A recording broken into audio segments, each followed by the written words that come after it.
पुनर्जन्म, आवागमन, बहुतों के लिए ये विचार रहस्यों में लिपटे रहते हैं। विश्वास का एक ऐसा क्षेत्र जो अक्सर दिव्यता या अलौकिकता पर छोड़ दिया जाता है।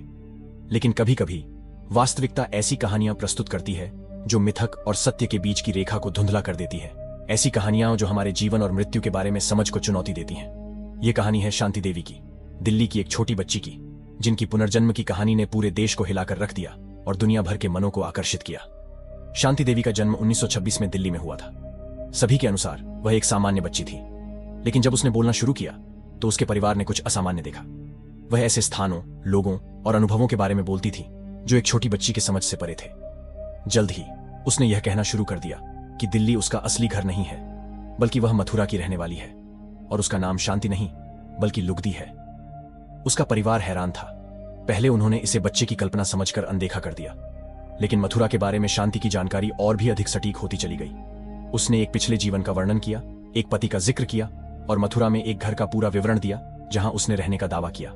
समय के साथ उसके परिवार ने उसकी बातों को गंभीरता से लेना शुरू कर दिया। उसने नाम, घटनाएं और विशेष क्षणों को एक अप्रत्याशित निश्चितता के साथ याद किया। उसने दावा किया कि उसने कुछ साल पहले पिछले जीवन में प्रसव के दौरान दम तोड़ दिया था और एक दुखी पति और एक बेटे को पीछे छोड़ गई थी। शांति के परिवार ने आध्यात्मिक नेताओं, मनोवैज्ञानिकों और यहां तक कि स्थानीय अधिकारियों से संपर्क किया। अंततः उसकी कहानी ने महात्मा गांधी का ध्यान आकर्षित किया। गांधी जी ने एक जांच का आदेश दिया जिसमें शांति को मथुरा ले जाया गया ताकि उसकी बातों की सच्चाई परखा जा सके। जैसे ही वे मथुरा पहुंचे, कुछ असाधारण हुआ। शांति ने सड़कों, स्थलों और अंततः एक घर को पहचान लिया। बिना किसी मदद के उसने समूह को एक घर तक ले गई और उसे अपना पूर्व निवास बताया। वहां उसकी मुलाकात केदारनाथ से हुई, जिस व्यक्ति को उसने अपने पिछले जीवन का पति बताया। उसने जो विवरण दिया उससे केदारनाथ चौंक गए।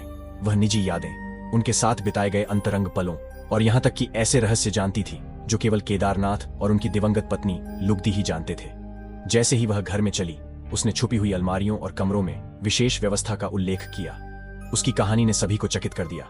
संशयवादी और विश्वास करने वाले दोनों ही उत्तर ढूंढते रह गए। शांति देवी की अपने कथित पिछले जीवन के बारे में जानकारी इतनी स्पष्ट और सटीक थी कि कड़े से कड़े संशयवादी भी सोच में पड़ गए। क्या पुनर्जन्म सच में हो सकता है? जैसे जैसे वह बड़ी हुई, शांति को जनता और प्रेस से अत्यधिक रुचि का सामना करना पड़ा। उनके शब्दों में वह इस कहानी को लेकर चली जा रही थी, ये आशा करते हुए कि अपने अनुभवों की सच्चाई को साझा करें और ऐसे विषय पर चर्चा को जीवित रखें जो विज्ञान, आध्यात्मिकता और विश्वास की सीमाओं को पार कर जाती है।